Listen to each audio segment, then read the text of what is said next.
Hello बच्चों, let's read this question. The question say that which statement is incorrect. बच्चों यहाँ पर 4 statement given है, इन चारों में से जो इनकरेक्ट है हमको बताना है। तो सबसे पहले समझेंगे की कॉन्सेप्ट। की कॉन्सेप्ट होगा बच्चों properties of carbohydrate. Statement first में बोला गया ऑल मोनोसेक्राइड वेदर एल्डोज और कीटोज आर रिड्यूसिंग शुगर।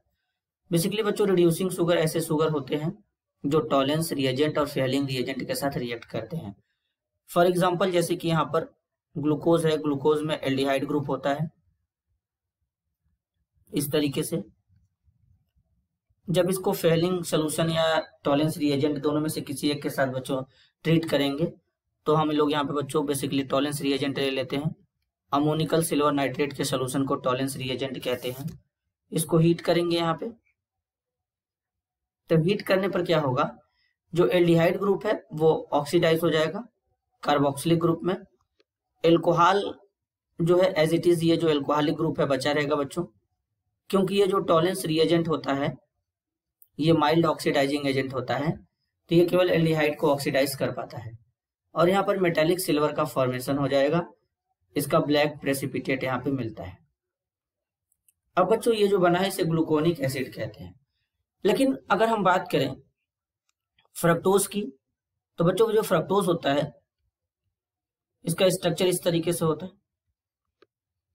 अब फ्रक्टोज में होता क्या है बच्चों, फ्रक्टोज में कीटो ग्रुप होता है, C डबल बॉन्ड O। इसमें एल्डिहाइड ग्रुप नहीं है, कीटो ग्रुप है। तो इस केस में क्या होता है कि सबसे पहले इसमें कीटो इनोल टाटोमराइजेशन होता है जब इसको बेस के साथ ट्रीट करते हैं इस तरीके से, तो अब ये जाकर के एल्डिहाइड में कन्वर्ट हो जाता है। जब ये एल्डिहाइड में यानी किस में कन्वर्ट हो जाएगा, ग्लूकोज में, तो तब ये आसानी से क्या कर सकता है, टॉलेंस और फेलिंग रिएजेंट के साथ में रिएक्ट कर सकता है। तो हम कह सकते हैं बच्चों कि जितने भी मोनोसेक्राइड होते हैं चाहे वो एल्डोज हो या कीटोज हो, ये रिड्यूसिंग शुगर होते हैं। तो ऑप्शन फर्स्ट जो है बच्चों वो बिल्कुल करेक्ट होगा। ऑप्शन सेकंड में बोला गया lactose is present in milk sugar. Basically जो लैक्टोज होता है बच्चों इसे मिल्क शुगर भी कहते हैं। लैक्टोज को मिल्क शुगर इसलिए कहते हैं क्योंकि ये मिल्क में प्रेजेंट होता है। तो स्टेटमेंट सेकंड करेक्ट है। स्टेटमेंट थर्ड में बोला गया है Fehling solution and Tollens reagent can not reducing sugar. बच्चों जो शुगर होते हैं वो दो टाइप्स के होते हैं, एक होता है रिड्यूसिंग शुगर,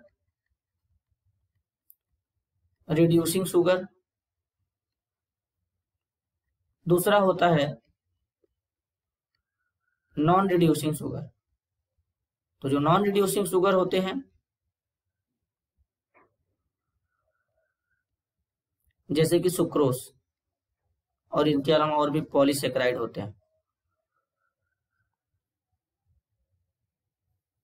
तो बच्चों जो सुक्रोज है या इसके अलावा जो भी हमारे पॉलीसेक्राइड होते हैं ये नॉन रिड्यूसिंग शुगर होते हैं, मतलब ये टॉलेंस और फेलिंग रिएजेंट के साथ में रिड्यूस नहीं होते हैं।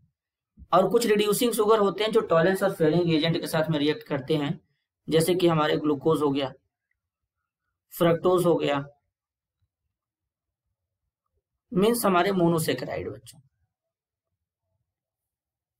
और कुछ हमारे डाइसेक्राइड भी होते हैं जैसे कि माल्टोज हो गया बच्चों, इस तरीके से। तो यानी अगर हम यहाँ पे स्टेटमेंट थर्ड में देखें Fehling solution and Tollens reagent can not reducing sugar, तो ये गलत होगा बच्चों। यहाँ पर नॉन रिड्यूसिंग शुगर होना चाहिए, तो इसलिए स्टेटमेंट थर्ड जो है ये गलत है। Glucose is aldohexose. तो सबसे पहले बच्चों अगर हम ग्लूकोज के बारे में देखें तो ग्लूकोज में क्या है, एल्डिहाइड ग्रुप प्रेजेंट है।